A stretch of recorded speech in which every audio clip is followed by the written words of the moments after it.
Elle pensait que j'allais craquer. Au lieu de ça, j'ai souri. Ce soir-là, ces mots sont restés en suspens comme de la fumée. Tu es complexé par mes amis. Arrête d'être pathétique. Le venin n'était pas dans la phrase. Il était dans sa façon de me regarder comme si j'étais jetable, remplaçable. Je n'ai pas discuté.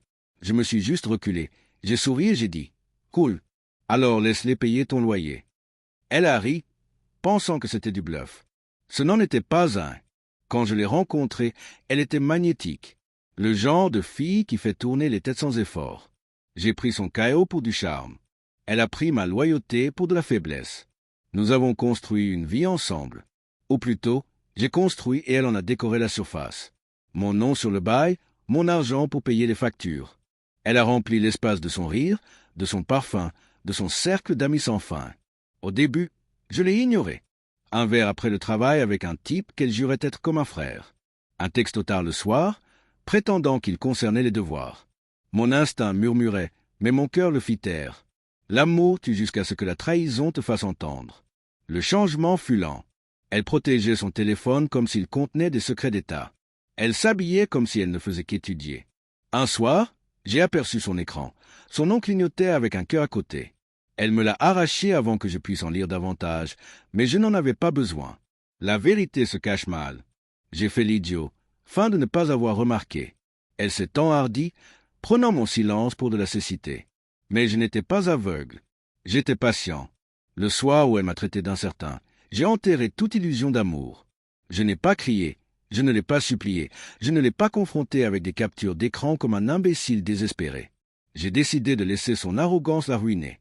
J'ai commencé à planifier, discrètement, avec précision.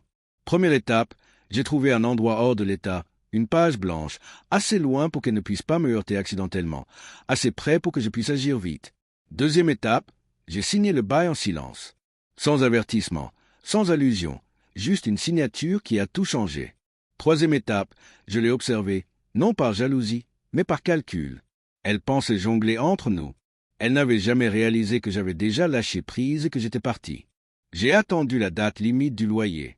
Elle me l'a rappelé avec une précision irréprochable, d'un ton empreint de prétention. « Chérie, n'oublie pas que le loyer est du vendredi. » J'ai souri. « Ne t'inquiète pas, je n'ai pas oublié. » Jeudi soir, j'ai emballé tout ce qui m'appartenait.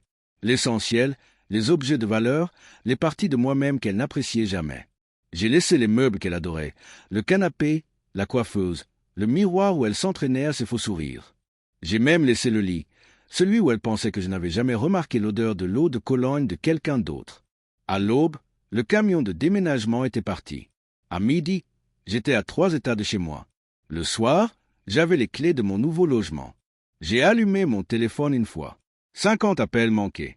Une avalanche de textos allant de « Où es-tu » à « Tu me gâches la vie ». Je n'ai pas répondu. Je ne l'ai pas bloqué non plus. Le silence est plus blessant que les insultes.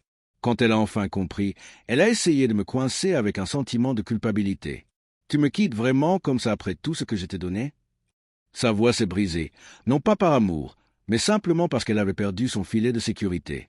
J'ai répondu avec le même venin calme qu'elle m'avait lancé autrefois. « Tu as raison. J'étais complexé. Mais ne t'inquiète pas, tes amis hommes peuvent se charger des factures maintenant. » Le silence à l'autre bout du fil était plus doux que n'importe quelle vengeance. Je pouvais presque voir son visage, la prise de conscience naissant que son petit jeu s'était retourné contre elle. Elle a supplié pendant des semaines des promesses de changement. « S'il te plaît, pardon. » Chaque texto sonnait comme une confession sans qu'elle ne prononce les mots. Je n'avais pas besoin qu'elle l'avoue. Je le savais déjà. La beauté de la vengeance n'est pas de les regarder souffrir. C'est de les voir réaliser qu'on s'en fiche. Je n'ai jamais crié. Je ne l'ai jamais exposé au monde. Je n'avais pas besoin d'audience. Ma vengeance n'a pas été bruyante. Elle a été précise, silencieuse, chirurgicale. Je l'ai dépouillée de la seule chose qu'elle n'aurait jamais cru perdre. Moi. Non pas parce que j'étais irremplaçable, mais parce que j'étais son fondement. Elle a bâti son château sur mon dos. Et quand je me suis éloigné, tout s'est effondré.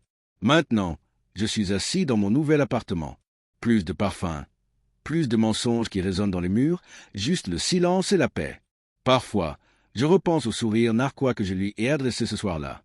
Elle a cru que c'était du sarcasme. Ce n'en était pas un. C'était une promesse et je l'ai tenue. Le loyer est dû et cette fois, ce n'est pas mon problème.